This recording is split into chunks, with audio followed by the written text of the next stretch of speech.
అందరికీ మరణాత మరణాత మహిమస్వరం కార్యక్రమం వీక్షిస్తున్న దేవుని పిల్లలైన మీ అందరికీ ప్రభు నామములో శుభములు కలుగును గాక. ప్రతిరోజు ఇదే సమయమునకు ఈ కార్యక్రమం వీక్షించి దైవాశీర్వాదములు పొందండి.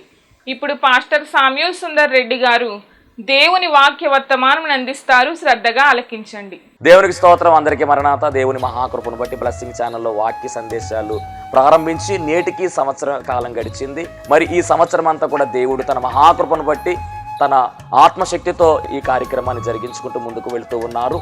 చాలా సంతోషము. దీనికి సహకరించినటువంటి బ్లెస్సింగ్ ఛానల్ యాజమాన్యం వారికి, అలాగే వీక్షకులకు, అలాగే విశ్వాసులైనటువంటి మీ అందరికీ, అలాగే మా కొరకు ప్రార్థన చేస్తున్నటువంటి మీ అందరికీ కూడా ప్రత్యేకమైనటువంటి వందనాలు తెలియజేస్తున్నాను. మరి రాబోయే రోజుల్లో కూడా అద్భుతమైనటువంటి పరిచర్య జరగడానికి మీ అనుదిన ప్రార్థనలో మా కొరకు జ్ఞాపకం చేసుకుని ప్రార్థించండి. అలాగే మీ కొరకు కూడా మా అనుదిన ప్రార్థనలో మేము ప్రార్థన చేస్తూ ఉంటాము. ఒకవేళ మీకు ఈ కార్యక్రమం ఆశీర్వాదకరంగా ఉండి ప్రేరేపణ కలిగినట్లయితే కనుక మీ ప్రోత్సాహాన్ని అందించండి. ఈ కార్యక్రమాన్ని దయచేసి ముందుకు వెళ్ళడానికి సహకరించవలసిందిగా దేవుని పేరట తెలియజేస్తూ ఉన్నాను. దేవుడు మిమ్మల్ని బహుగా ఆశీర్వదించును గాక. ఆమేన్. దేవునికి స్తోత్రం. అందరికీ మరణాత. దేవుడు మనకు అనుగ్రహించిన ఈ ప్రాముఖ్యమైన సమయంలో దేవుని వాక్య భాగాన్ని ధ్యానించుకుందాము. ముందుగా పరిశుద్ధ గ్రంథంలోని వాక్య భాగాన్ని చదువుకుందాము. నిర్గమకాండము 18వ అధ్యాయము 7వ వచనాన్ని చదువుకుందాము. నిర్గమకాండము 18వ అధ్యాయము 7వ వచనము. మోషే తన మామను ఎదుర్కొనబోయి వందనము చేసి అతని ముద్దు పెట్టుకొనెను. వారు ఒకరి క్షేమము ఒకరు తెలుసుకొని గుడారములోనికి వచ్చిరి. చిన్న ప్రార్థన చేసుకుందాము. మహాపరిశుద్ధుడా, మహాగణుడా, మహిమగల దేవ, ప్రేమస్వరూపి, దయగల యేసుక్రీస్తు ప్రభువాని ఘనమైన నామానికి వందనాలు, స్తోత్రాలు, స్తుతులు చెల్లించుకుంటున్నాము. శ్రేష్టమైనటువంటి ఈ సమయంలో ప్రభువా, శ్రేష్టమైనటువంటి నీ మాటలు వినాలని ప్రభువా మేమందరము ఆశపడుచూ ఉన్నాము. ఆశపడే ప్రాణమును తృప్తిపరచువాడు నీవు మాత్రమే కనుక కొద్ది నిమిషములు నీ బిడ్డలతోనూ నాతోనూ మీరే మాట్లాడి మహిమ పొందుకోమని, నీ మహిమ కార్యములు ప్రభువా నాయన ఇదిగో మేము అనుభవించే ధన్యత మా అందరికీ దాయిచ్చేయమని మాతో మాట్లాడడానికి ఇష్టపడుతూ ఉన్న మంచి బోధకుడుగా ఉన్న యేసుక్రీస్తు వారి నామములో అడిగి వేడుకొనుచున్నాము పరమ తండ్రి. ఆమెన్. దేవనామమున మీ ఎల్లరికూ శుభములు కలుగును గాక. ఆమెన్. దేవుని మహాకృపను బట్టి దేవుడు మరి ఒక పర్యాయము ఆయన వాక్య సందేశాన్ని అందించడానికి దేవుడు ఎంతగానో కృప చూపించారు. చాలా సంతోషము. మరి సమయానికి దేవుని వాక్యాన్ని వినాలని ఆశపడుతున్నటువంటి వారులారా, దేవుడు ఖచ్చితంగా మీతోనూ నాతోనూ మాట్లాడతారు. ఎందుకంటే ఆయన మాట్లాడే దేవుడై ఉన్నారు. మనలో ఉన్నటువంటి సమస్యలు సమస్తము ఎరిగిన వాడై ఉన్నాడు. ఏ సమయంలో ఏ మాట కావాలో, ఏ సమయంలో ఏది మనకు అవసరమో ఎరిగిన వాడై ఉన్నాడు. కాబట్టి మరి ఈ మధ్యాహ్నకాల సమయంలో ఖచ్చితముగా దేవుడు మనతో మాట్లాడతారని మనము విశ్వసించి మనం ముందుకు సాగవలసిన వారమై ఉన్నాం. చదవబడినటువంటి వాక్య భాగంలో ఒక శ్రేష్టమైనటువంటి మాట, ఒక అద్భుతమైనటువంటి సంబంధము మనము చూస్తూ ఉన్నాం. ఒక బంధుత్వానికి సంబంధించినటువంటి మాటగా ఈరోజు మనం చదివిన వాక్య భాగం మనకు కనబడుతూ ఉంది. ఏమిటంటే, మోషే తన మామను ఎదుర్కొనబోయి వందనము చేసి అతన్ని ముద్దు పెట్టుకొనెను. వారు ఒకరి క్షేమము ఒకరు తెలుసుకొని గుడారములోనికి వచ్చిరి. ఇక్కడ మోషే అనేటటువంటి వ్యక్తి మనందరికీ బాగా పరిచయము. గొప్ప నాయకుడుగా,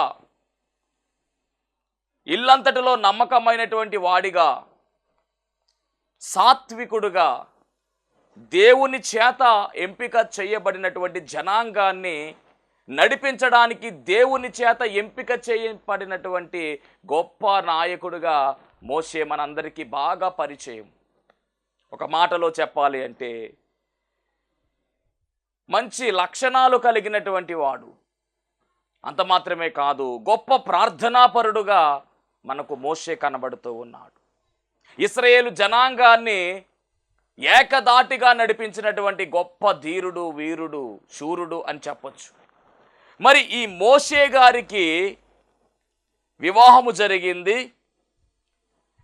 సిప్పోరా అనేటటువంటి ఆమెతో మోషే గారి వివాహము జరిగినట్టుగా నిర్గమకాండము 3వ అధ్యాయం మనము చూసినట్లయితే మనకు కనబడుతూ ఉంది. 2వ అధ్యాయములో మరి ఆ యొక్క చివరి భాగం మనం పరిశీలన చేస్తే నిర్గమకాండంలో మనం చాలా స్పష్టంగా చూడొచ్చు.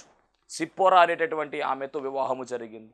ఈ సిప్పోరా ఎవరు కుమార్తె అంటే గనక ఇక్కడ మనం గమనిస్తే గనక ఇత్రో అనేటటువంటి ఆయన కుమార్తె. ఇత్రో అనేటటువంటి వ్యక్తి మోషే గారికి మామ అవుతాడు. పిల్లనిచ్చినటువంటి మామ అని మన భాషలో మనం మాట్లాడుకుంటే కనుక ఇక్కడ ఈ మామ అలాగే అల్లుడు వీరిరువురు కూడా ఒకరికొకరు ఎదురుపడినప్పుడు వీళ్ళు ఏం చేస్తూ ఉన్నారు అంటే కనుక మోషే గారే తన మామను ఎదుర్కొన్నట్టుకు ముందుకు వెళ్ళాడు. వందనము చేసి అతని ముద్దు పెట్టుకొనెను. చూడండి ఎంత వినయం కలిగినటువంటి మోషే మనకు కనబడుతున్నాడు. మరి పెద్దలంటే గౌరవం కలిగినటువంటి వాడుగా కనబడుతూ ఉన్నాడు. మామగారంటే చాలా విలువ ఇచ్చాడు. నేటి కాలంలో మరి ఎలా ఉందో మనం గమనించాలి. చాలామంది మామగారిని చాలా చిన్న చూపు చూస్తూ ఉంటారు, చులకనగా చూస్తూ ఉంటారు. అసలు ఎప్పుడుగా మనం అలాంటి పనులు చేయడానికి వీలు లేదు. తండ్రితో సమానము. మన తండ్రి ఎంతో మామగారు కూడా అంతే. ఈ మాట గమనించాలి. చాలామంది నేటి కాలంలో చాలామంది మామగారంటే చులకనగా చూసేవాళ్ళు కూడా ఉన్నారు. అది పొరపాటు, చాలా తప్పది. ఇక్కడ మనకు పరిశుద్ధ గ్రంథంలో మనం పరిశీలన చేస్తే ఈ మామ అల్లుల గురించి మనం ఆలోచన చేస్తేనండి అద్భుతమైనటువంటి సంబంధం కలిగినటువంటి వారు వీరు. మోషే గారు తన మామగారు వస్తూ ఉంటే పరిగెత్తుకుంటూ వెళ్ళాడు. వెళ్ళి ఆయన్ని మరి హక్ చేసుకున్నాడు. అంత మాత్రమే కాదు, ముద్దు పెట్టుకున్నాడు, వందనం చేశాడు. ఎంత గొప్ప వందనస్తుడై ఉన్నాడో మోషే గారు. అంత మాత్రమే కాదు, ఇద్దరూ కూడా ఒకరి క్షేమము ఒకరు తెలుసుకున్నారు. అంటే పలకరించుకున్నారు. ఎలా ఉన్నావు బాబు అంటే బాగానే ఉన్నాను మావయ్య గారు, మీరు ఎలా ఉన్నారని చెప్పేసి అక్కడ మాట, అంటే వారి కమ్యూనికేషన్ చూడండి ఎంత బాగుందో. అంటే కొంతమంది ఇలా మాట్లాడుకోరు, యోగక్షేమాలు పట్టించుకోరు, ఏదో వాళ్ళ ఇంటికి వెళ్ళారా వచ్చారా అన్నట్టుగానే ఉండేవారు ఉంటారు. కాదు, అలా కాదు. ఒకరి బాగోగులు ఒకరు తెలుసుకోవాలి, ఒకరి క్షేమం ఒకరు మాట్లాడుకోవాలి. అలాంటి రిలేషన్ కలిగి ఉండాలి. పరిశుద్ధ గ్రంథంలో చక్కని రిలేషన్స్ మనకు కనబడతాయి. నయోమి అలాగే రూతు విషయంలో మనం పరిశీలన చేస్తే చక్కని అత్తాకోడలు వాళ్ళు. అలాగే మామ అల్లుల గురించి మనం ఆలోచన చేస్తూ ఉంటే ఇక్కడ మనకు కనబడుతూ ఉన్నారు మోషే గారు, అలాగే ఆయన మామ అయినటువంటి ఇత్రో గారు. అలాగే అక్కా చెల్లెళ్ళు ఉన్నారు బైబిల్ గ్రంథంలో, అన్నదమ్ములు ఉన్నారు. దేవునికి స్తోత్రం. అద్భుతమైనటువంటి మరి రిలేషన్స్ బైబిల్ గ్రంథంలో మనం చూస్తూ ఉన్నాము, బంధుత్వాలు. మరి వీటిని మనం కాపాడుకుంటూ ముందుకు వెళ్ళాలి. ఇక్కడ మనం గమనించినట్లయితే కనుక వీరిరువురు మధ్యలో ఉన్నటువంటి సంబంధం చాలా అద్భుతమైనటువంటి సంబంధం అనే విషయాన్ని కూడా మనం గమనించాలి. ఇక్కడ మరి ఈ ఇత్రో గారి గురించినటువంటి చరిత్ర మనం ఆలోచన చేస్తే మరి ఇతను ఎవరు అంటే ఒక అన్యుడు. మోషే గారు దేవుణ్ణి కలిగినటువంటి వాడు, ఇశ్రాయేలీయుడు. కానీ మామగారు ఎవరు అంటే కనుక ఒక అన్యుడు, పైగా ఒక యాజకుడుగా కనబడుతూ ఉన్నాడు. మిద్యాను అనేటటువంటి ఆ ప్రాంతానికి యాజకుడు. మిద్యాను అనేటటువంటి ఆ దేశానికి చెందినవాడు. మిద్యాను అనేటటువంటి ఆ యొక్క జాతికి చెందినవాడు. అంత మాత్రమే కాదు, గమనించాలి, ఒక యాజకుడుగా కనబడుతూ ఉన్నాడు. యాజకుడు అంటే ఇక్కడ ఇశ్రాయేలీయులలో ఉన్నటువంటి యాజకుడు కాదు, అన్య జనాంగానికి చెందినటువంటి యాజకుడు, అన్య మతానికి చెందినటువంటి యాజకుడు అనే విషయాన్ని గమనించాలి. ఎందుకు అంటే కనుక పరిశుద్ధ గ్రంథములో మనం పరిశీలన చేస్తే యాజకత్వం అనేటటువంటి మాట, యాజకుడు అనేటటువంటి విషయము ఎక్కడా అని మనం పరిశీలన చేస్తే కనుక ఈ ముందు అధ్యాయాల్లో అనగా మరి గమనించాలి, దేవుడు నిబంధన ఇచ్చిన తర్వాత అనగా నిర్గమకాండము 20వ అధ్యాయం దాటిన తర్వాత అక్కడ మాట్లాడతారు. ప్రత్యక్ష గుడారం మాట్లాడేటటువంటి సమయంలో అప్పుడు దేవుడు యాజకుల గురించి మాట్లాడతాడు. మొట్టమొదటి యాజకుడుగా మనం గమనిస్తే కనుక మరి అహరోను కనబడుతూ ఉన్నాడు. అప్పటి వరకు యాజకుడు అనే మాట మనకు కనపడదు. ఆది కాండంలో మనం పరిశీలన చేస్తే ఆది కాండంలో మెల్కీసెదకు క్రమము చొప్పున అని ఒక యాజకుడు మనకు కనపడతాడు. ఆయన ప్రధాన యాజకుడు షాలేము రాజుగా ఆయన కనబడుతూ ఉన్నాడు. అంతే, ఆ ప్రస్తావన తప్ప యాజకుని యొక్క ప్రస్తావన ఎక్కడా కూడా మనకు కనపడదు. ఇది గమనించాలి. మరి ఇక్కడ చెప్పబడుతున్నటువంటి ఈ యాజకుడు ఎవరు అంటే కనుక అన్య జాతికి చెందినటువంటి యాజకుడు ఈయన ఇత్రో అనేటటువంటి యాజకుడు. ఇది మనం చూసుకోవాల్సిన వారమై ఉన్నాము. దేవునికి మహిమ కలుగును గాక. ఒకసారి మీకు చూపిస్తాను. ఆది కాండం 14వ అధ్యాయములో మనం పరిశీలన చేస్తే కనుక 14వ అధ్యాయము 18వ వచనాన్ని పరిశీలన చేద్దాం. మరియు షాలేము రాజైన మెల్కీసెదకు రొట్టెను ద్రాక్షరసమును తీసుకుని వచ్చెను. అతడు సర్వోన్నతుడకు దేవునికి యాజకుడు. ఈ యాజకుడు ఎవరు అంటే యేసుక్రీస్తు ప్రభువారే. ఇక తరువాత మనకి ఎక్కడ కూడా కనపడలేదు ప్రస్తావన. ప్రత్యక్ష గుడారము నిర్మాణము చేసిన తరువాత దేవుడు మాట్లాడుతూ ఉన్నటువంటి మాటలలో ఆ ప్రత్యక్ష గుడారం గురించి చెబుతూ దాన్ని ఎలా నిర్మించాలో చెబుతూ ఆ తర్వాత క్రమంలో యాజక ధర్మాన్ని దేవుడు మాట్లాడడం జరిగింది. ఒక ప్రత్యేకమైనటువంటి మరి రీతిలో దేవుడు లేవి అనేటటువంటి ఆ యొక్క వంశములో నుంచి దేవుడు ఏర్పాటు చేసుకున్నట్టుగా మనం చూస్తూ ఉన్నాం. దేవుని మహిమ కలుగును గాక. చాలా అద్భుతమైనటువంటి విషయాలు ఇక్కడ మనం పరిశుద్ధ గ్రంథంలో మనం చూస్తూ ఉన్నాం. ఏదేమైనప్పటికీ ఇక్కడ మనం ఆలోచన చేయవలసిన విషయం ఏమిటంటే కనుక ఈ యాజకుడు ఎవరు అంటే కనుక మరి అన్య మతానికి చెందినటువంటి యాజకుడని మనం పరిశీలన చేయవలసిన వారమై ఉన్నాము, తెలుసుకోవాల్సిన వారమై ఉన్నాము. పరిశుద్ధ గ్రంథములో ఇక్కడ గమనించినట్టయితే కనుక ఈ ఇత్రో అనేటటువంటి ఈయన, ఇత్రో అనగా మోషే గారి యొక్క మామగారు, మరి ఇత్రో అనేటటువంటి ఆ మాటకు అర్థము ఏమిటి అంటే కనుక ఘనత అనేటటువంటి అర్థం వస్తుంది. ఘనత లేదా మహోన్నత్యము అనేటటువంటి అర్థము కూడా మనము చెప్పుకోవచ్చు ఇత్రో. మరలా ఈ ఇత్రోకి మరొక పేరు బైబిల్ గ్రంథంలో రాయబడింది. అదేమిటంటే రఘుయేలు. ఇత్రో అన్న, రఘుయేలు అన్న, రఫూయేలు అన్న కూడా మరి ఈయన పేర్లే.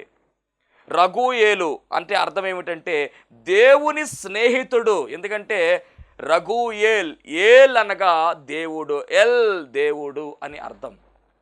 ఎల్ అంటే దేవుడు, ఏల్ అనగా దేవుడు. కాబట్టి రఘుయేలు అనేటటువంటి మాటకు అర్థం ఏమిటంటే దేవుని స్నేహితుడు అని అర్థం. ఇత్రో అనేటటువంటి మాటకు అర్థం ఏమిటంటే ఘనత, ఆయన ఘనత అని అర్థం వస్తూ ఉంది. మరి ఈయన ప్రస్తావన పరిశుద్ధ గ్రంథములో మోషే గారి యొక్క మామగారి యొక్క ప్రస్తావన ఎక్కడ మొదలయ్యింది అంటే నిర్గమకాండము 2వ అధ్యాయము 16వ వచనములో ప్రస్తావన మొదలయ్యింది. చదువుకుందాం. నిర్గమకాండము 2వ అధ్యాయము 16వ వచనము. మిద్యాను యాజకునికి 7 కుమార్తెలుండిరి. మిద్యాను యాజకుడు, అతనికి 7 కుమార్తెలుండిరి.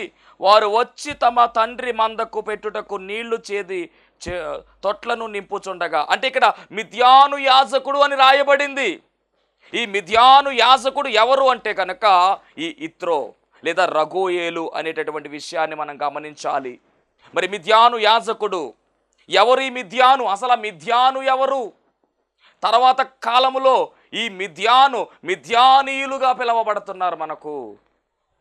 అసలు ఎవరు ఈ మిద్యానీయులు అంటే కనుక ఈ విషయాన్ని చరిత్రలోకి మనం వెళ్ళగలిగితే ఆదికాండం 25వ అధ్యాయంలో వీరి గురించినటువంటి చరిత్ర రాయబడింది. ఆదికాండం 25వ అధ్యాయం 1వ వచనము. అబ్రహాము మరలా ఒక స్త్రీని వివాహము చేసుకొనెను, ఆమె పేరు కెతూరా. గమనించాలి, అబ్రహాము శారమును వివాహము చేసుకోవడం జరిగింది.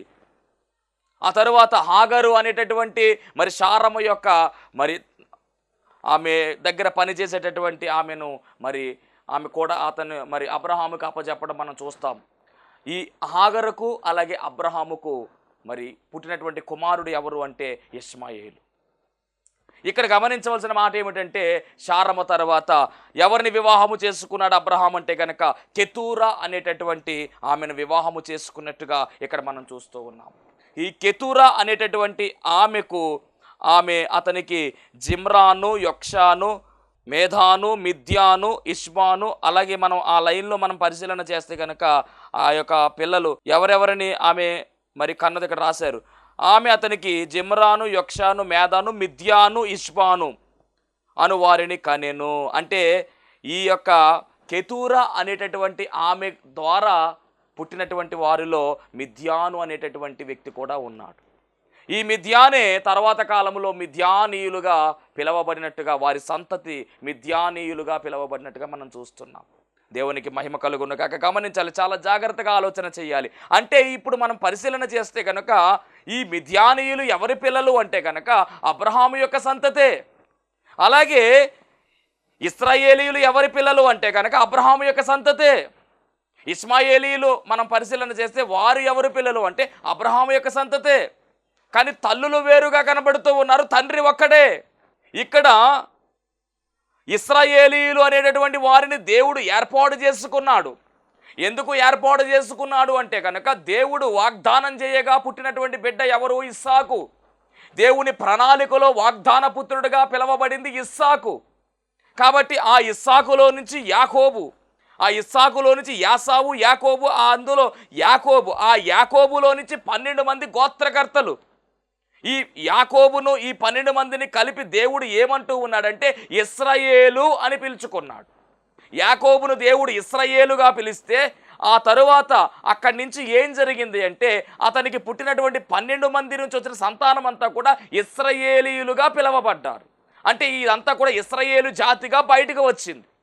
ఇది దేవుని చేత ఏర్పాటు చేయబడినటువంటి జనాంగము, దేవుడే ఏర్పాటు చేసుకున్నటువంటి జనాంగము. ఒక మాటలో చెప్పాలంటే ఇశ్రాయేలు నా జ్యేష్ఠపుత్రుడని దేవుడే ఒప్పుకున్నాడు. కాబట్టి వీరు దీవెన పొందుకున్నటువంటి వారిగా ఏర్పాటు జనాంగంగా పిలువబడుతూ ఉన్నారు. మరి ఈ మిద్యానీయుల పరిస్థితి ఏమిటి అంటే కనుక వీరు వేరుగా వెళ్ళిపోయారు. గమనించాలి. ఒక రకంగా చెప్పాలి అంటే ఈ ఇశ్రాయేలీయులకు ఈ మిద్యానీయులకు గొడవ ఉంది. మిద్యానీయులకు ఇశ్రాయేలీయులకు యుద్ధం జరిగింది. ఇశ్రాయేలీయులకు మిద్యానీయులకు పడదు. అదేంటండి పాస్టర్ గారు, ఒకే తండ్రి బిడ్డలు కదా, ఇదేం గొడవ అని అనుకోవచ్చు. గొడవ ప్రారంభమైంది. ఎలా ప్రారంభమైందో ఇక్కడ రాయబడినటువంటి మాటలే మనకు కనబడతాయి. చదువుకుందాం. 25వ అధ్యాయం, ఆదికాండం 25వ అధ్యాయము 6వ వచనం చదువుదాం. అబ్రహాము తన ఉపపత్నుల కుమారులకు బహుమానములిచ్చి తాను సజీవుడై ఉండగానే తన కుమారుడకు ఇస్సాకు నద్ద నుండి తూర్పు తట్టుగా తూర్పు దేశమునకు వారిని పంపివేసెను. అంటే ఉపపత్నులు ఎవరు అంటే కనుక హాగరు, అలాగే ఈ కెతుర కూడా ఉపపత్నిగా కనబడుతుంది. మరి శారమ్మ గారి యొక్క కుమారుడుగా ఉన్న ఇస్సాకు లేదా ఇశ్రాయేలీయులకు ఆయన ఏమి ఇచ్చాడో పైన రాయబడింది 5వ వచనం. అబ్రహాము తనకు కలిగినది యావత్తు ఇస్సాకుకి ఇచ్చాను. అంటే తనకు కలిగిందంతా ఇస్సాకు ఇచ్చేశాడు. ఆ తరువాత ఉపపత్నులుగా ఉన్నటువంటి వారి కుమారులకు ఏమిచ్చాడు అంటే కనుక ఈయన బహుమానములు ఇచ్చి తూర్పు తట్టుగా తూర్పు దేశమునకు వారిని పంపేశాడు. అంటే వీళ్ళందరూ కూడా ఇస్మాయేలీలు కావచ్చు, లేదా ఈ యొక్క మిద్యానీయులు కావచ్చు. వీరు ఎక్కడికి వెళ్ళారంటే తూర్పు తట్టుగా వెళ్ళిపోయారు. తూర్పు తట్టుగా వెళ్ళిపోవడం అంటే ఆ ప్రాంతాలు ఏమిటి అంటే అరేబియా ప్రాంతాలు. అంటే సౌదీ అరేబియా అనేటటువంటి ప్రాంతములో మరి ఈ మిద్యానీయులు ఉన్నట్టుగా మనం గమనించాలి. అరబ్ కంట్రీస్కి వాళ్ళు వెళ్ళారు, వలస వెళ్ళిపోయారు వాళ్ళందరూ కూడా. ఇక్కడ ఇస్సాకుకు తన యావదాస్తి ఇచ్చాడు. కానీ ఈ ఉపపత్నులైనటువంటి వారి పిల్లలకు ఇక్కడ అబ్రహాం గారు ఏం చేశారంటే బహుమానములు ఇచ్చారు అని రాయబడింది. మరి దీనివల్ల ప్రాబ్లం ఏర్పడింది. వారికి కూడా గొడవలు జరిగినాయి. తర్వాత కాలంలో చాలా ఇబ్బందులు ఎదుర్కొనే పరిస్థితి ఏర్పడింది. కానీ అద్భుతం ఏమిటంటే కనుక మరి ఆ వంశములోనికే మోషే గారు వెళ్ళడం, ఆ వంశములో నుంచే మోషే గారు వివాహము చేసుకోవడం, ఇది మహా అద్భుతం, దేవుని ప్రణాళిక అని గమనించాలి. ఇంకా చెప్పాలి అంటే ఈ మిద్యానీయులు ఆ ప్రాంతానికి వెళ్ళిపోయిన తర్వాత వీళ్ళ పని ఏమిటి అంటే మిద్యానీయుల గురించి బైబిల్ గ్రంథంలో రాయబడినటువంటి మాటలలో వీళ్ళ పని గురించి చెప్పారు. ఆదికాండం 37వ అధ్యాయం. వీళ్ళు చాలా వ్యాపారాలు చేసేవారంటండి. ఆదికాండం 37వ అధ్యాయంలో 28వ వచనం చూద్దాం ఒకసారి. 28వ వచనం. మిద్యానీయులైన వర్తకులు ఆ మీదుగా వెళ్ళుచుండగా, మిద్యానీయులు వర్తకులు అంటే వ్యాపారం చేసేవారు. ఏ వ్యాపారం చేసేవారంటే అన్ని రకాల వ్యాపారాలు చేసేటటువంటి నైపుణ్యం కలిగిన వారు వీరు. చాలా తెలివైన వారు, మూర్ఖులు కూడా అని చెప్పాలి. తెలివితేటలు చాలా ఉన్నాయి, కానీ మూర్ఖపు స్వభావం కలిగిన వారు ఈ మిద్యానీయులు. గర్విష్ఠులుగా కూడా పిలువబడ్డారు. ఇంకొక మాట ఏమిటంటే వీళ్ళు వ్యాపారం చేసేవారు కదండి. వీళ్ళ వ్యాపారములో ఒక వింతైనటువంటి వ్యాపారం ఏమిటంటే మనుషులను కొనడం, అమ్మడం అనే వ్యాపారం కూడా వీళ్ళు చేశారు. మనుషులను దాసులుగా కొనేవారు, దాసులుగా అమ్మేవారు. అది వీళ్ళ వ్యాపారం. ఆ వ్యాపారంలో యోసేపు కూడా మరి తన అన్నల చేత ఈ యొక్క మిద్యానీయులకు అమ్మివేయబడ్డాడు అని రాయబడింది. చూద్దాం ఒకసారి ఆ మాట. ఆదికాండం 37వ అధ్యాయము 28వ వచనంలో రాయబడిన మాట. మిద్యానీయులైన వర్తకులు ఆ మీదుగా వెళ్ళుచుండగా వారు ఆ గుంటలో నుండి యోసేపును పైకి తీసి ఆ ఇష్మాయేలీయులకు 20 తులముల వెండికి అతన్ని అమ్మివేసిరి. సరిగ్గా ఆ బావి దగ్గరికి ఈ మిద్యాను యాజకుడుగా పిలువబడుతున్నటువంటి ఇత్రో లేదా రగుయేలుకు 7 కుమార్తెలు ఉన్నారు. ఆ 7 కూడా గొర్రెలను మేపుకుంటూ ఆ బావి దగ్గరికి వచ్చారు. ఆ బావి దగ్గరికి ఎందుకు వస్తారు అంటే కనుక బావి నీళ్ళు పెట్టాలి. ఈ బావి నీళ్ళు పెట్టే సమయంలో కొందరు పోకిరి వాళ్ళు ఇబ్బంది పెడతా ఉంటే మోషే గారు ఏం చేశారంటే వాళ్ళను మరి అక్కడిని తరివేసి మొత్తానికి మరి ఈ యొక్క ఆడపిల్లలకి సహాయపడి మొత్తానికి ఆ గొర్రెలకు నీళ్లు ఇచ్చినట్టుగా మనం చూస్తూ ఉన్నాం. వాళ్ళు ఇంటికి వెళ్ళిపోయారు.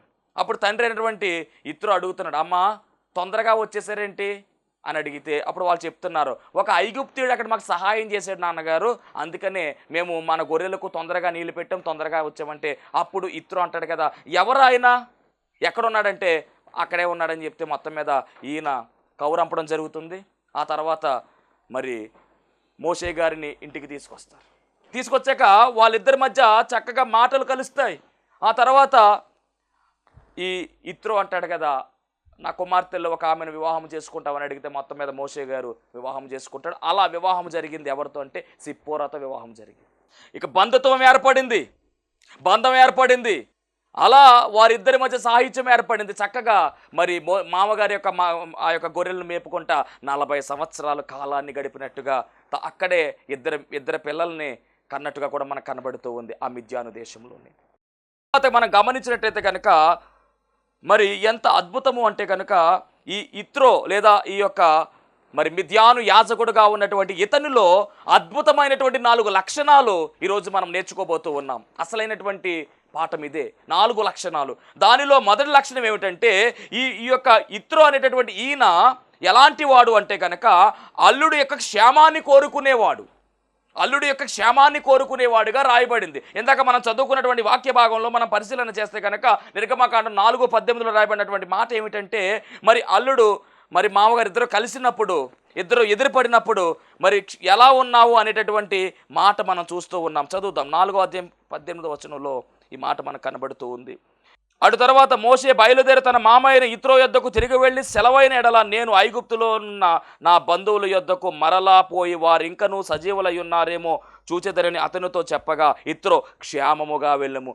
అల్లుడు ఎక్కడ ఎదురుపడినా ఏం మాట్లాడినా కానీ క్షేమంగా వెళ్ళు అని మరి అల్లుడు యొక్క క్షేమాన్ని కోరుకునే మనిషి అండి ఈ ఇత్రో. దేవునికి స్తోత్రం. ఇది ఎక్కడ జరుగుతుందంటే 40 ఏళ్ళు గడిచిపోయిన తర్వాత దేవుడు మరి మోషే గారిని పిలుస్తాడు, పని చెప్తాడు, నువ్వు నా ప్రజలను విడిపించాలి, నడిపించాలి, నేను తోడుగా ఉంటానని చెప్తే అప్పుడు మామగారి దగ్గరికి వెళ్ళి చెప్తున్నాడు, మామయ్య మరి ఇలాగా మరి దేవుడి ప్రణాళిక చెప్పాడు, నేను అక్కడికి వెళతానంటే ఎవరన్నా అయితే ఏమంటారంటే ఎక్కడికి వెళ్తావు అని చెప్పేసి ఆపుతారు. కానీ ఆపలేదండి, వెళ్ళు, క్షేమంగా వెళ్ళని చెప్తున్నాడు. ఇందాక వాళ్ళిద్దరు ఎదురుపడినప్పుడు కూడా ఎలా ఉన్నావు, క్షేమంగా ఉన్నావా ఏంటి అని అడుగుతున్నాడు. చూసారా అంటే ఎంత మంచి మనస్సు ఈ ఇత్రోది. అన్య దేవతారాధన చేసినప్పటికీ మంచి మనస్సు కలిగినటువంటి వ్యక్తి, మంచి స్వభావం కలిగినటువంటి వ్యక్తి ఎవరు అంటే కనుక ఈ ఇత్రో. అలాగే రెండవదిగా మనం గమనించినట్లయితే కనుక బాధ్యతను నెరవేర్చిన వాడు. ఎప్పుడైతే మోషే గారు తన పని మీద బయటకు వెళ్ళాడో, దేవుని యొక్క పనిలో వాడబడ్డానికి వెళ్ళాడో, అప్పుడు ఈ మోషే గారి యొక్క భార్య సిప్పోరా అలాగే వారికి పుట్టినటువంటి 2 బిడ్డలను కూడా తన మామగారికి అప్పచెప్పి పని మీద బయటకు వెళ్ళాడు, దేవుని పని మీద బయటకు వచ్చాడు. అంటే ఈ ప్రజలు నడిపించేటటువంటి పని ముందు విడిపించాలి, ఐగుప్తు దేశంలో బానిసలుగా ఉన్నటువంటి వారిని విడిపించాలి. కాబట్టి ఈ ఫ్యామిలీని మరి తన మామగారి దగ్గర పెట్టి వెళ్ళాడు. ఆ పెట్టినటువంటి వారిని తన కుమార్తెను పిల్లలను కూడా చాలా జాగ్రత్తగా చూసుకున్నాడు. సమయం వచ్చినప్పుడు మరి జాగ్రత్తగా తీసుకొని మరి మోషే గారి దగ్గరికి తీసుకొచ్చి అప్పగించినట్టుగా కూడా అప్పగింతలు కనపడతాయి. మనం చదివినటువంటి నిర్గమకాండం 18వ అధ్యాయము మొదటి 2 వచనాల్లో అప్పగింతలు. తన భార్య అలాగే మోషే గారి యొక్క భార్యను పిల్లలను కూడా చాలా క్షేమంగా తీసుకొచ్చి మరి ఎన్ని రోజులు చూడాలి అన్ని రోజులు చూసి జాగ్రత్తగా అప్పగించినట్టుగా, అంటే బాధ్యత నెరవేర్చినటువంటి తండ్రిగా ఈ ఇత్రో కనబడుతూ ఉన్నాడు. ఇక మూడవదిగా మనం గమనిస్తే కనుక ఈ ఇత్రో మరి అన్య దేవతారాధన చేసినప్పటికీ కూడానండి మరి 18వ అధ్యాయంలో దేవుడు చేసినటువంటి అద్భుతాలు కట్ట మోషే గారు మాట్లాడుతూ ఉంటే అవన్నీ కూడా విని ఆయన అంటున్నటువంటి మాట పరిపూర్ణంగా మారినట్టుగా మనకు కనబడుతూ ఉంది. అంటే నిజ దేవుణ్ణి తెలుసుకున్నటువంటి వాడుగా ఈయన కనబడుతూ ఉన్నాడు. ఒక రకంగా అన్య దేవతారాధన చేసేటటువంటి వారికి యాజకుడుగా ఉన్నాడు. అయినప్పటికీ కూడా దేవుని యొక్క మహిమ కార్యాలు చూశాడు. అంటే దేవాది దేవుడు ఇశ్రాయేలు ప్రజలకి తోడుగా ఉండి ఏ విధంగా అయితే వారిని బయటికి తీసుకొచ్చాడో, ఐగుప్తు బానిసత్వం నుంచి ఏ విధంగా అయితే బయటికి తీసుకొచ్చాడో, అలా తీసుకురావడానికి ఆయన చేసిన కార్యాలు ఏమిటో ఇవన్నీ కూడా మోషే గారు చెబుతూ ఉంటే చాలా స్పష్టంగా ఆయన విన్నాడు. అంత మాత్రమే కాదు, అక్కడ ఉన్నటువంటి వారందరూ కూడా చెబుతూ ఉంటే ఆయన విన్నాడు. విన్నటువంటి మాటల ద్వారా ఈయనలో మార్పు కలిగింది. దేవాది దేవుడు చేసినటువంటి కార్యాలు, అద్భుతాలు అన్నీ కూడా విని ఆయన అంటున్నటువంటి మాట ఏమిటంటే చూద్దాం, ఒకసారి ఆ మాట చదువుకుందాం. నిర్గమకాండం 18వ అధ్యాయము 10వ వచనం చివరి భాగము. ఐగుప్తుల చేతి క్రింద నుండి ఈ ప్రజలను విడిపించిన యెహోవాకు స్తుతి కలుగును గాక. అలాగే 11వ వచనం, ఐగుప్తీయులు గర్వించి ఇశ్రాయేలీయుల మీద చేసిన దౌర్జన్యమును బట్టి ఆయన చేసిన దానిని చూచి యెహోవా సమస్త దేవతల కంటే గొప్పవాడని ఇప్పుడు నాకు తెలిసింది. చూసారా, సమస్త దేవతల కంటే గొప్పవాడు ఆయనే, నిజమైన దేవుడు ఆయనే, ఉన్నతమైనటువంటి దేవుడు ఆయనే, మహోన్నతుడు ఆయనే, సర్వశక్తిమంతుడు ఎల్ షదాయ్ ఆయనే అని ఒప్పుకున్నాడండి ఈ ఇత్రో. అంటే ఇత్రోలో ఏమొచ్చిందంటే మార్పు వచ్చింది. నిజమైన దేవుడిని తెలుసుకున్నాడు. ఎంత గొప్ప చరిత్ర అండి ఇది. ఇలా తెలుసుకున్న తర్వాత దేవుని మహాప్రణాళిక ఏమిటంటే, రాబోయే కాలములో మిద్యానీయులకు శిక్ష పడింది, కానీ ఈ మిద్యానీయులలో ఉన్నటువంటి ఈ యొక్క ఇత్రో యొక్క కుటుంబీకులు ఎవరైతే ఉన్నారో వారందరూ సేఫ్గా ఉన్నట్టుగా పరిశుద్ధ గ్రంథంలో మనం ముందు చూడొచ్చు. చూసారా, ఈయనలో వచ్చినటువంటి ఈ మార్పు అంత మాత్రమే కాదు, దేవుని స్తుతించడం మాత్రమే కాదు, కానీ దేవునికి బలి అర్పించినట్టుగా, దహన బలి అర్పించినట్టుగా, అంటే ఇత్రోలో పరిపూర్ణ మార్పు వచ్చింది. ఈ మార్పు వల్ల తర్వాత తరములో ఈ వంశంలో ఉన్నటువంటి వారు చాలా సురక్షితంగా కాపాడబడినట్టుగా, ఎరికో అనేటువంటి ప్రాంతములో వీరు నివసించినట్టుగా కూడా మరి పరిశుద్ధ గ్రంథాలు మనం చూడొచ్చు. దేవుని మహిమ కలుగునుగాక. దీని అంతటి కారణం ఏంటంటే మరి మోషే గారి యొక్క మంచితనం, మోషే గారు తన మామతో మాట్లాడే విధానం కావచ్చు, దేవుని గురించి చెప్పినటువంటి విధానం కావచ్చు. కాబట్టి మన బంధువులు ఎవరైనా కావచ్చు, వారితో మనం మంచిగా మాట్లాడదాం, దేవుని యొక్క గొప్పతనాన్ని వారికి వివరిస్తే వారు ఖచ్చితంగా తెలుసుకుంటారు. ఎప్పుడు కూడా ఎవరి మీద కోప్పడద్దు. వారి గురించి, వారు చేసేటటువంటి విశ్వాసం గురించి మనం ఎప్పుడు కూడా తక్కువ చేసి మాట్లాడకూడదు. మనం సేవిస్తున్నటువంటి దేవుడి గురించి మనము చెప్పవలసిన వారమై ఉన్నాం. అటు ధన్యత దేవుడు మనందరికీ అనుగ్రహించును గాక. ఆమెన్. మహోన్నతునికి వందనాలు, స్తోత్రాలు ప్రభువా. ఇదిగో ఈ ప్రాముఖ్యమైన సమయంలో తండ్రి, మరి ఇత్రోలో ఉన్నటువంటి ప్రభువా నాయన లక్షణాలు, మంచి లక్షణాలు ప్రభువా మేము నేర్చుకుని ఉన్నాం. దేవా ఇదిగో నాయన, మరి తండ్రి నీ కృపలో నీ బిడ్డలందరినీ కూడా దీవించి ఆశీర్వదించమని, గొప్ప దీవెన ఆశీర్వాదం తండ్రి నీ బిడ్డలకు సమృద్ధిగా దయచేసి మీరే మహిమ పొందుకోమని, త్వరగా పెండ్లకు మాడుగా రానైన యేసుక్రీస్తు వారి నామంలో అడిగి వేడుకొనొచ్చున్నాం పరమ తండ్రి. ఆమేన్. అందరికీ మరణాత. దేవునికి స్తోత్రం. అందరికీ వందన మరణాత తెలియజేస్తున్నాను. మరణాత మహిమస్వరం అనే ఆధ్యాత్మిక కార్యక్రమాన్ని వీక్షిస్తున్న మీ అందరికీ కూడా మరొక పర్యాయము ప్రభు పేర వందన మరణాత తెలియజేస్తూ ఉన్నాను. మరి ఈ కార్యక్రమము ఎంతో ఆశీర్వాదంగా ఉందని, ఈ కార్యక్రమం ద్వారా ఎన్నో మేళ్లు పొందుకున్నామని మరి మీరు అందరూ కూడా ఫోన్ కాల్ చేస్తూ ఉన్నారు. చాలా సంతోషము. ఎన్నో అద్భుత ఆశ్చర్యకార్యాలు దేవాదేవుడు ఈ కార్యక్రమం ద్వారా జరిగిస్తూ ఉన్నారు. దేవుని నామమునికి మహిమ కలుగునుగాక. మరి మీరు చూస్తున్నటువంటి ఈ యొక్క షెడ్ గురించి గతంలో మీకు చెప్పడం జరిగింది. యజమానుడు మరి దీన్ని బేరం పెట్టారని చెప్పేసి, దీన్ని తీసుకుంటే ఇక్కడ ఆరాధన జరుగుతుంది, లేకపోతే మనం బయటికి వెళ్ళాలనేటువంటి పరిస్థితిని మీకు చెప్పినందుకు చాలామంది మరి సహకరించారు. కొంతమంది మరి అమౌంట్ పంపించడం జరిగింది, అలాగే ప్రార్థన చేయడం జరిగింది. దేవుని మహాకృపను బట్టి పంపించినటువంటి కొంత అమౌంట్ మరి యజమానుడికి కట్టడం జరిగింది. ఇంకా చాలా అమౌంట్ మనము వారికి ఇవ్వాల్సి ఉంది. కనుక మరి ఈ కార్యక్రమాన్ని వీక్షిస్తున్నటువంటి మీకు ఎవరికైనా కనుక ప్రేరేపణ కలిగినట్లయితే కనుక మరి మీ వంతు సహకారాన్ని అందించండి. ఈ దేన సేవకునికి మీ యొక్క సహకారం అందించి ఈ సేవను మరి ముందుకు వెళ్ళేలాగా సహకరించవలసిందిగా ప్రభు పేరు తెలియజేస్తూ ఉన్నాను. మీకు ఎవరికైనా కనుక మరి ప్రేరేపణ కలిగినట్లయితే కనుక స్క్రీన్ మీద కనపడుతున్నటువంటి ఆ నెంబర్కి ఫోన్పే చేయండి, లేదా ఫోన్ చేసినట్లయితే కనుక నేనే స్వయంగా మాట్లాడతాను. మీ సహకారాన్ని అందించండి. ప్రభు పనిలో మీరు కూడా పాలి భాగస్తులు కావాల్సిందిగా ప్రభు పేరు తెలియజేస్తున్నాను. అందరికీ మరణాత.